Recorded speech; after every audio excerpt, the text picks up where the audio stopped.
Inselmilkom. Jisimni Ian Grek u nilqakom għal dan il-podcast evanġeliku imbierek minn jisma.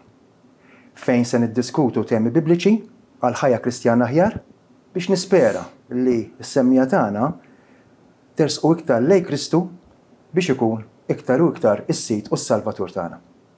It-tema li ħan niddiskutu llum hija rigward l-evanġeliżmu, huwa tema illi fil-Bibja hija verament enfasizzata. Kristu stess jagħmilha importanti u nilqa' il-mistednin tagħna il-Joseph Farrugia kif ukoll il-Joe Mizzi għal dan id-dibattitu ħanajdlu hekk u mistoqsijiet li ħanamlu li jista' jkunu wkoll ikunu domandi tas-semmija tagħna. Ħanibda bl-ewwel domanda. X'nifhmu bl-evanġeliżmu u xi tfisser li tevanġelizza?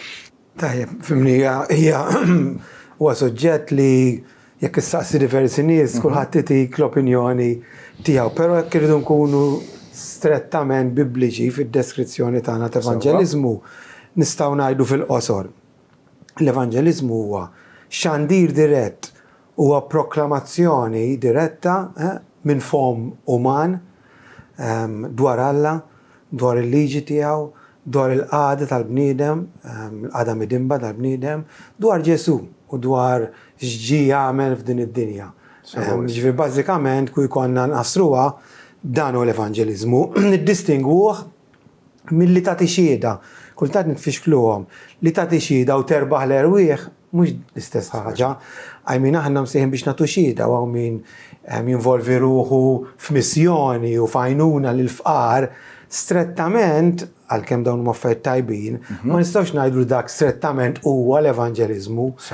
Ġifieri dak qed nagħtu xhieda lid-dinja wkoll b'diversi modi. Però evanġeliżmu mod stret bibliku huwa xandir, huwa proklamazzjoni ta' veritajiet. Sewwa wisq, ngħidu nxandru l-kelma xejn inkont nipproklamaw il-Kristu u kważi turina l-kundizzjoni tagħna kif inhi. Evanġeliżmu hija ġejja mill-kelma evanġelju li tfisser aħbar tajba. Ġifieri il-proklamazzjoni ta' aħbar sabiħa lis-semmija tagħna. Tajjeb. X'għandu jkun il-kontenut tal-messaġġ meta tevanġelizza? Ġifieri il-kontenut ħanajdu hekk kor. Anka din importanti għaliex ħafna drabi ssib min jevanġelizza b'mod li jenfasizzalek verità u forsi traskura veritajiet oħra. Allura nafu li l-Vanġelu huwa kompost minn veritajiet. U importanti li kemm jista' jkun meta nevanġelizzaw daw il-veritajiet fi ċirkostanzi li jkunu fihom inwassluhom. U allura l-kontenut tal-Evanġelu żgur il-bidu tiegħu irid ikun Alla. Alla qaddis. Importanti li Alla il-verità dwar min hu Alla, mod speċjali Alla qaddis, trid tkun parti mill-kontenut. Ukoll il-liġi tiegħu li hija liġi qaddisa li Alla tajinna biex nimxu magħha. Ukoll irid ikun hemm messaġġ dwar il-qagħda tal-bniedem.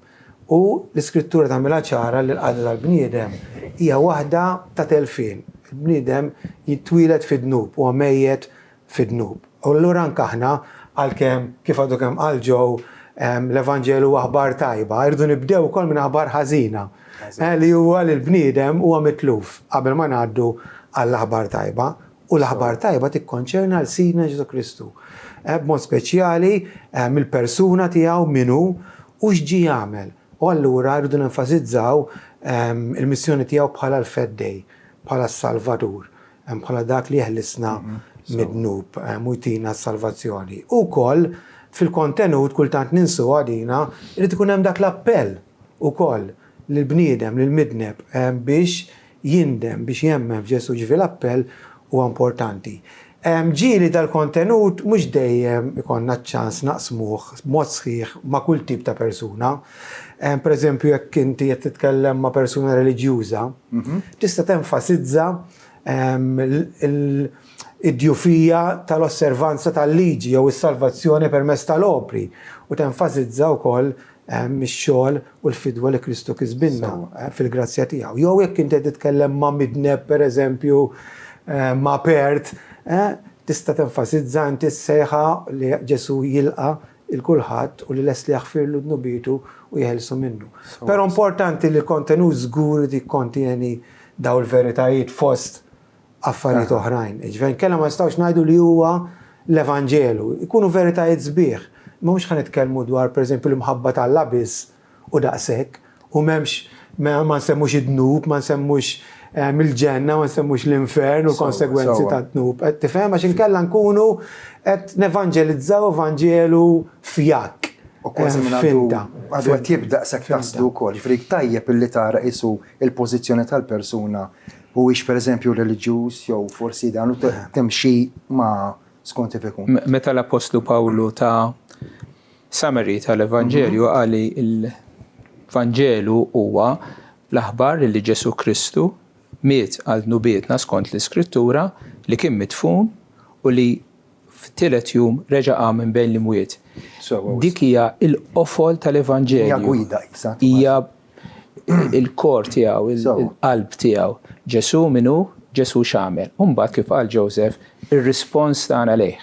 Inut li tisma' aħbar sabiħa jekk inti ma tirrispondix lejha. Kważi għallu d-domanda li mistoħroġ. X'valur għandu l-evanġeliżmu? Għandu valur kbir. Għandu valur trement. Ġifieri għaliex qed tiddilja mad-destin etern tal-persuni, tal-individwi. Ma nistgħux b'xi mod nisvalutaw għax vera huwa xi ħaġa prezzjuża ħafna li Alla fda f'idejna biex naqsmuha ma' ħaddieħor. Ġifieri l-valur huwa valur imprezzabbli. Aħna naħlu ħinna u żmienna naraw u nisimgħu l-aħbarijiet ta' kuljum, illum smajthom u għadha nsejthom għax m'għandhom valur ta' xejn. L-Evanġelju għal aħbar illi kull bniedem irid jisma', jifhem u jemmen qabel imut. U l-valur tiegħu joħroġ ukoll fl-effett tiegħu għax huwa l-qawwa tal-salvazzjoni tal-bnedmin. Hemmhekk xi ħaġa ta' valur, xi ħaġa li vera utli u li tħallilek effett trement. U l-Vanġelu propju huwa l-qawwa tal-Alla li meta persuna jisimgħu u jaċċettah, allura ħaġġib salvazzjoni, bidla tremenda mhux biss għal dil-ħajja imma l-eternità. Hemmhekk turi kemm huwa ta' valur kbir, importanti u imprezzabbli l-Evanġelu. Kważi li tajt l-Ispirtu Santu fejn jibda jqanqal mbagħad u anke irressaq il-qlub lejn Kristu. Allora, kull Kristjan u msieħ biex jevanġelizza jew ħanajdu hekk hemm xi indikazzjoni li huwa xi wħud. Li hemm Kristjani msejħin li jkunu evanġelisti dik nafuha. Bħalma hemm Kristjani msejħin biex ikunu predikaturi, però ċertament. U hija s-sejħa u d-dover ta' kull Kristjan jevanġelizza kwalinkwa stadju li inti qiegħed fih, inti msejjaħ biex propjament dak li rċevejt taqsmu ma' ħaddieħor bil-limiti tiegħek fl-istat f'sitwazzjoni li inti issib ruħek, kull Kristjan. Sidna Ġesu tagħna dal-mandat. Il-mandat ma taħx it-tnejn min-nies jew xi experts biss imma taħ il-kull dixxiblu biex immorru fid-dinja kollha u ġandru l-aħbar it-tajba. Ġifieri bħala Kristjani jiena rrid inħossni li huwa d-dover tiegħi. Mhux xi ħaġa li hija inħalli il-dak jew l-ieħor. Again, hemm min huwa donat speċjalment. Però again bħalma hemm min hu donat biex jippritka aħna l-koll nistgħu nagħmlu xulxin fil-limiti tagħna. L-evanġeliżmu huwa l-kull Kristjan, huwa s-sejħa l-kull Kristjan. L-evanġeliżmu huwa jiena kont bil-ġuħ, sibt il-ħobs, kilt, ġbajt, kont sodisfatt, qed nara lilek bil-ġuħ u ngħidlek isma' jien. Hawnhekk issib l-ikel il-ħobs ħajli niżel mis-sema, hemm f'Ġesu u intu wkoll ikollok is-sodisfazzjon mill-maħfra u l-ħajja. Nagħmlu żball jekk inħarsu lejn l-evanġeliżmu bħala xi ħaġa ekstra, bħala optional. Taf kif jien nagħmel ħafna affarijiet u tajt nevanġelizza jew ma nevanġelizzax. Jiġifieri qisek nażela jiena fir-realtà m'għandniex għażla huwa sejħa mmotija lilna. Kif jien sirt dixxiplu ta' Ġesu magħha il-fatt li jien dixxiplu magħha hemm marbuta din is-sejħa, dan id-dover li nevanġelizza. Jiġifieri hawnhekk anke xi wħud jiżbaljaw li jgħidu ismara. Allura nevanġelizza forsi meta ikolli aptit u mbagħad ngħid għax nista' ma nistax, is-sejħa qegħdem. Sa mbagħad kif dik storja oħra. Minn mardu nħossuh dal-bżonn, dat-toqol, importanti, għax jekk ma nħossux li Alla sejħinna u jistenna li aħna nevanġelizzaw, jisna tgħaddi taf kif u ngħaddu mingħajra. Ma nistgħux ngħaddu mingħajra. D-dinja għandha bżonn li d-dixxipli ta' Ġesu jevanġelizzaw. Ġifi importanti ħafna. Fatt, naħseb anka li l-kman ta' Ġesu stess meta jgħidilna morru xandru l-Vanġelu man-nazzjonijiet kollha hija sejħa ġenerali għal kulħadd kif qed tgħidu tajjeb intom. Allura x'immissu jimmotivani biex nevanġelizza jiena? Hemm ħafna affarijiet ta' ġifieri li jimmotivawna. Fosthom nistgħu nibdew kif għadna għax huwa responsabilità. Sawa, number one, dik tista' timmotivana. Ukoll li jimmotivana huwa il-fatt li dan huwa wkoll privileġġ li aħna tagħna.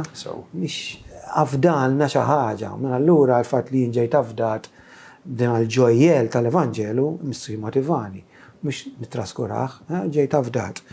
Ċertament ukoll missu jimmotivani huwa l-istat u l-bżonn tan-nies ta' madwari.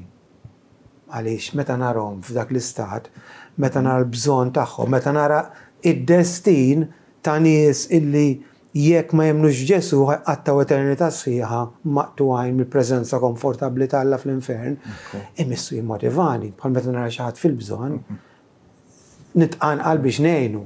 Mhux hekk, ġifieri jimmotivani wkoll isbuħija ta' Ġesu. Jekk jien għandi stima għolja ta' Ġesu, jekk jien l-imħabba tiegħi lejn Sidi Ġesu hija qawwija u hija taħraq, ħanaqsmu ma' ħadd ieħor għaliex kwalinkwa bniedem anke jekk inti għandek tarbija ħbar sabiħa, ħadd ma jżommok ma kull min tintaqa', ġifieri sbuħija il-mod li naraw il-Ġesu Sidna l-Alla Missier. Iktar ma narawh u nivvalutawh u nistmawh, iktar ħadd immotivana biex ukoll naqsmuh ieħor. Forsi nistgħu nsemmu mal-kemm xi wħud tiżgarra il-korla tal-Alla u l-ġudizzju tal-Alla. Il-fatt li jinnaf li hemm ġudizzju. Li Alla inkorlat għal-midinbin u ħajġudikhom imsna tqanqalni wkoll. Aħna ngħidu l-biża' tal-Alla, l-biża' b'sens pożittiv. Anke dik. Nistgħu nsemmu affarijiet oħrajn, però daw żgur immisna nirriflettu fuqhom u jimbuttawna bħalma timbuttana l-imħabba, u l-Apostlu Pawlu kien jgħid l-imħabba timbuttani, ġalni. L-imħabba li dawk ta' madwari nistaġġalna nevanġelizzaw naqsmu dal-aħbar tajba magħhom. Il-Murej Ġesu għallimna nitolbu mis-siena inti fis-smewiet u l-ewwel rikjesta li għallimna nitolbu huwa jitqaddes ismek li l-isem tal-Alla ikun imfaħħar, Alla jkun magħruf l-imħabba fi żbuħija tiegħu. L-ikbar mottiv li jiena għandi għall-evanġeliżmu li nxanda l-Evanġelju huwa l-glorja tal-Alla. Għaliex meta Alla isalva lill-erwieħ l-imħabba tiegħu, l-grazzja tiegħu tispikka, tixal u Alla huwa glorifikat. Eżatt, kif qed tgħidu intom anke l-fatt li meta tesperjenza int il-Vanġelu u tara x'kambjament l-Ispirtu Santu jkun għamel fik, kif qed tgħidu tajjeb ħafna itik il-push biex anke taqsmu biex dak il-gawdija li Alla tak permezz tiegħu ta' Kristu jista' jkun igawdija ħadd ieħor. Doma dan naqra importanti għax forsi ħafna jibżgħu minna di u forsi tkun linja gwida. X'mezzi u metodi nistgħu nużaw biex nevanġelizzaw? Bħal kull ħaġa oħra hemm mezzi u hemm metodi illi mhumiex denji tal-Evanġelju. Okay. U kultant issib min jirraġunalek isma' l-aqwa li inti l-ħaqlan. Jekk inti qed tilħaqlan u b'xi mod in-nies qed tressaqhom lejn Kristu mhux importanti il-mezzi l-aqwa li tasal u tilħaqlan, però dan ma naħsibx huwa skritturali. Hemm metodi illi għandna nużawhom u hemm metodi li m'għandniex nużawhom għaliex huma metodi ħanajdu hekk karnali tal-ġisem tal-laħam huma gimmicks, huma manipulazzjoni tilħaqlan f'moħħok għax fir-realtà mill-frott li tara ma jkunx frott li jibqa', però mhumiex dawk il-metodi. Hemm metodi li Alla b'mod ċar fl-Iskrittura poġġihomna. Għadin niftehmu ġifieri uridu nimxu magħhom. Nistgħu nibdew l-ewwel metodu li kulħadd kapaċi jagħmlu huwa l-konverzazzjoni. Dan huwa l-iktar metodu li naraw li żgur li d-dixxipli li ma kellhomx il-mezzi li għandna aħna llum kienu żgur jimpenjaw ruħhom fihom, jitkellmu ma' dak li jintaqgħu miegħu fis-suq fuq il-post tax-xogħol, fil-familja, ġifieri il-konverzazzjonijiet huwa metodu mezz qawwi. Imbagħad żgur insemmu l-predikazzjoni. Il-predikazzjoni primarjament fil-ġemma, fil-kongregazzjoni, ġifieri dik xi ħaġa li nevanġelizzaw billi nippritkaw. Tista' ssir fit-triq, kun hemm sitwazzjonijiet adattati. Predikazzjoni importanti. Hemm il-mezzi soċjali u llum nużawhom ħafna. Irridu nużawhom bil-għaqal, forsi anke ġew jista' jgħidilna xi kummenti, imma l-mezzi soċjali huma metodu, mezz utli ħafna u leċitu li nistgħu nużawh. L-evanġelizmu huwa kelma, hija kelma vera, kelma ta' aħbar tajba, nistgħu nitkellmu huwa kemm bil-kelma mitkelma kif qegħdin nagħmlu bħalissa, imma anke wkoll bil-kidba. Per eżempju l-Evanġelju ta' Ġwanni evidentament kitbu Ġwanni biex ikun mod kif iwassal l-aħbar tajba dwar Ġesu. Dan kollu ktibtulkom biex intom temnu li Ġesu Kristu bin Alla u billi temnu fih ikolkom il-ħajja ta' dejjem. Ġifieri għandna l-kelma mitkelma u l-kelma miktuba. Il-mezzi soċjali huwa mod kif jew bil-kitba li tista' taqra jew inkella kif qegħdin nagħmlu inwasslu il-kelma fid-dar ta' dak li jkun permezz tal-mezzi soċjali. Kull mod basta waslu l-kelma. U fil-fatt li qed isemmi ġew arma li ġieli hija traskurata u li nibżgħu nużawha hija l-kelma tagħna. Il-mezz li inti tuża, ma nibżgħux nużaw anke ma' nies li jgħidulek ma jemmnux biha. Dik il-kelma meta niżrawha fin-nies l-Ispiritu Santu jista' jtija u ġieli jtija l-ħajja ħafna drabi jtija l-ħajja u juża lilha. Jiġifieri kelma miktuba qawwija u magħha inżidu wkoll il-letteratura Kristjana sakemm hija letteratura illi hija viċin il-kelma tagħha għax mhux kull letteratura hija tajba, kultant ċertu letteratura hija fjakka jew hija żbilanċjata, però l-letteratura nużawhom hawn tracts żgħar illi jkunu fil-qosor imma iwasslu dawk il-veritajiet, nużawhom hawn booklets hawn kodba, ħasra aħna ngħidu aħna involuti fil-pubblikazzjoni tal-letteratura bil-Malti. Għadda l-aħħar 10 snin u fuqhom. Jiddispjaċina kemm ma narawx Kristjani jagħmlu użu minn daw ir-riżorsi li vera qawwijin. Għandek riżors li bniedem ħaseb kiteb poġġa l-ħsibijiet tiegħu b'mod pattern sistematiku qiegħed hemm. U inti tajt ma jien ma nafx nitkellem. Vera, għabad booklet, kapaċi t-tieħġaħat, kullħat kapaċi għajdlu għara, trid taqraħda, ġvi hemmhekk anke ħafna skużi ma ħafna diffikultajiet li jsibu, forsi ma semmejnihomx, id-diffikultajiet li bnedem jgħidlek imma jiena għaxek. Ara, hemm diffikultajiet ta' karattru, hawn minnu mistħi, hemm diffikultajiet, hemm skużi wkoll. U hemm tfixkil ta' Satana kontra l-Evanġeliżmu, pero għanna għajnuniet, għanna l-Espiritu Santu, tirċivu l-qawwa, meta l-Espiritu Santu tkunu xida tiegħek. Jiġifieri hemm diffikultajiet, hemm skużi u hemm għajnuniet.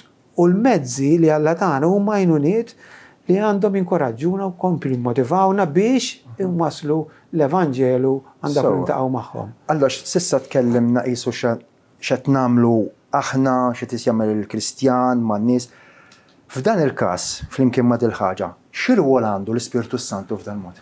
Indispensabbli, jiġifieri ir-rwol tal-Ispiritu Santu ma nistgħux ngħaddu mingħajru għaliex. Jekk nagħmlu x-xogħol aħna biss, ix-xogħol tagħna biss, ikun xogħol għal ftit forsi ma jibqax. Ikun xogħol li ma jibqax. Apparti li aħna ma nistgħux nikkonvertu n-nies. Ekku. Nistgħu nipperswadu l xi ħadd tipperswadih jitlaq knisja u jibda knisja oħra, isek tipperswadih ibiddel il-qmis u jilbes mis oħra, però l-bidla li l-evanġeliżmu jwassal għalija li bniedem jiġi mwieled mill-ġdid u allura jemmen, jindem u jemmen dak ix-xogħol irid jagħmlu u jagħmlu waħdu l-Ispiritu Santu. Aħna xogħolna huwa inxandru, nipproklamaw, però ix-xogħol li bniedem midneb mejjed fid-dnub. Jieħu l-ħajja dak huwa xogħol li aħna ma nistgħux nagħmlu u Alla ħares ninsew di verità u nippruvaw nagħmlu aħna u hawn min jagħmlu kultant ngħid in-nies imbagħad jipproduċu zombies dawk li naraw living dead. Fimt? Tintaqa' magħhom dan nies. Min għalih ħaj immadu mejjed ħaj, għaliex għax ix-xogħol ikun għamilulu xi evanġelista, ikun min għalih konverta x'kien fi żmien ta' entużjażmu, l-Ispiritu Santu ma ngħaddux mingħajru. Ġifieri bil-fors għandna bżonn, nurdu nibqgħu niftakru għadi. Alla batna biex nagħmlu xogħol impossibbli. Għaliex aħna morna biex inxandru messaġġ lil nies li huma spiritwalment mejtin. Bħal f'Eżekjel għandna l-istorja meta batu jxandar l-Adam niexef. Tajli dan u rajt jew. Iva ma il-profeta obda l-Alla maru xandar l-Adam niexef. Mbagġi l-Ispiritu Santu u l-Ispiritu Santu għajjimhom u tom il-ħajja. Meta qed inxandar l-Evanġelju, jiena qed inxandar bniedem spiritwalment mejjed u jekk ma nkunx qed niddependi fuq l-Ispiritu Santu li jagħmel dak li jiena impossibbli li nagħmel, allura x-xogħol tiegħi jkun sempliċement paroli fil-vojt. U fil-fatt il-kelma li ngħaddu tkun kelma mejta. Anke jekk tkun ħafna drabi mill-Bibja ma tasalx fejn għandha tasal biex iġġib dik il-bidla. Isu kultant nisimgħu eżempju, issa kien tispara fleġġa. Bis-saħħa tiegħek biss kif toħroġ il-fleġġa ta' quddiemek. Tispara l-vleġġa u jekk jaqbadha dik il-vleġġa l-Ispiritu Santu jaqbadha u jwassala u jinfed fejn għandu jinfed. Mingħajr din il-konsapevolezza, din l-awareness, l-evanġeliżmu tagħna jibqa' fjakk u ma jħallix ir-riżultati. Aħna nitkellmu nafu li l-kelma tagħna hija fjakka, imma fl-istess ħin nafu li dik il-kelma jaqbadha u jtieha l-ħajja. U jġib il-ħajja kif ġab f'dawk l-Adam, f'dak il-wiet.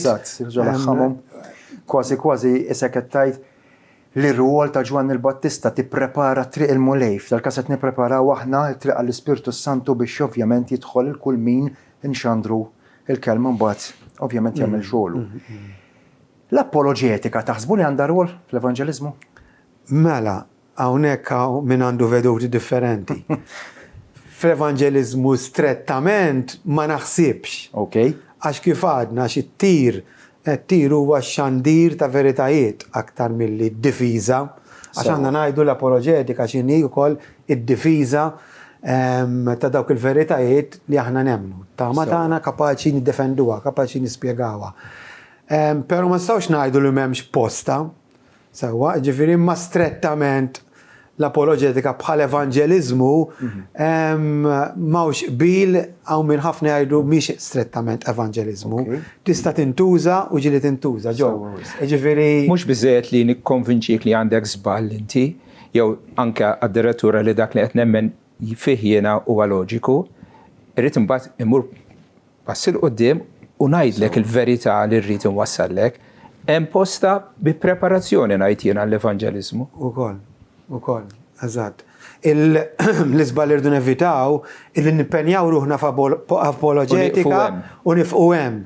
Qed tifhem hemmhekk l-apoloġetika waħedha ma naħsibx hija biżżejjed. Again, qed inkunu ġenerali.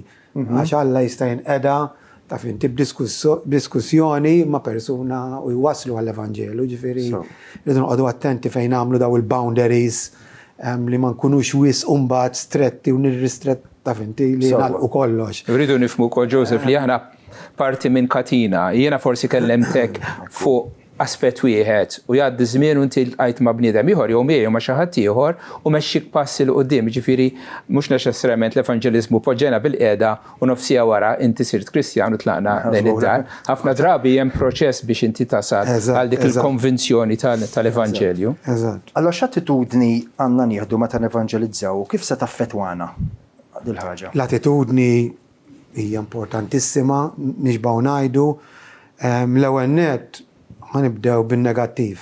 Għaliex hija ħasra li kultant l-attitudni ħażina tagħna tfixkel dak li jkun. Ġifieri m'għandniex inkunu arroganti.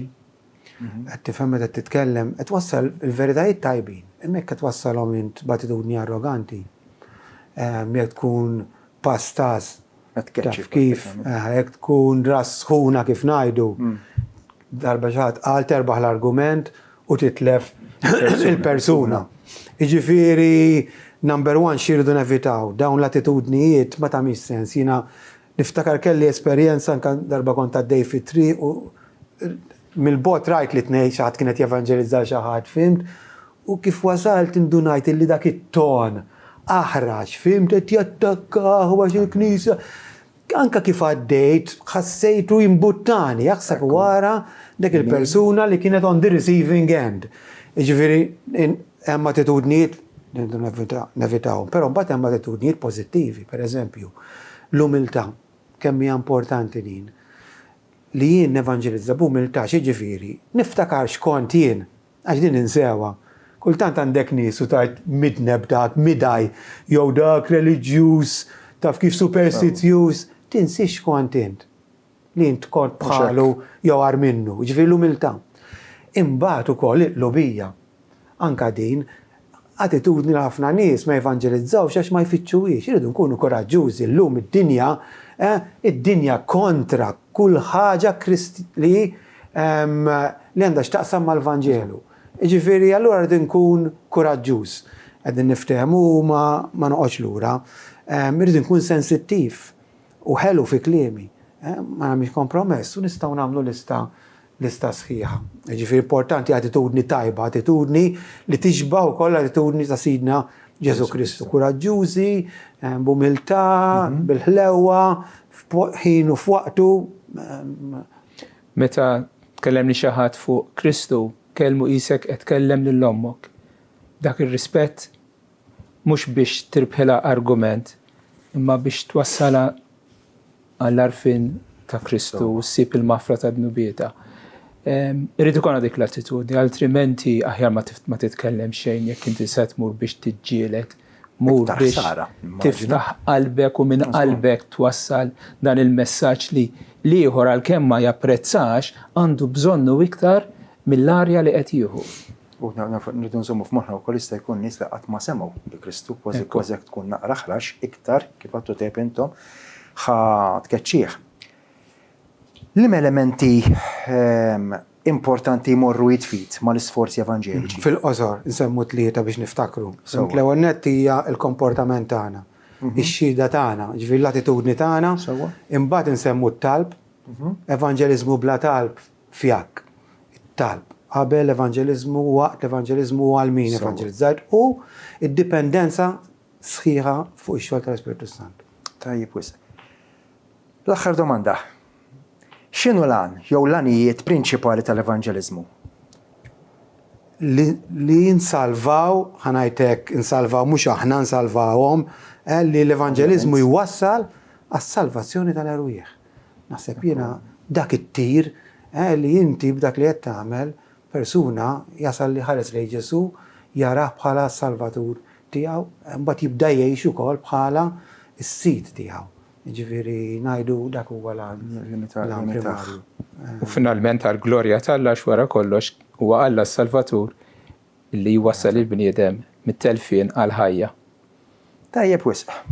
Xi kummenti qosir? Osra? Ma nafx. Hija darba x'inhet naħseb fuq l-evanġeliżmu xi ħadd qal. Ħafna minna għandna bżonn daqqa ta' siq fil-warrani biex nifqu nitkellmu fuq l-evanġeliżmu nibdew nipprattikawh. Eżatt. Ġifieri. Tajjeb wisq, nirringrazzjakom tal-istedina.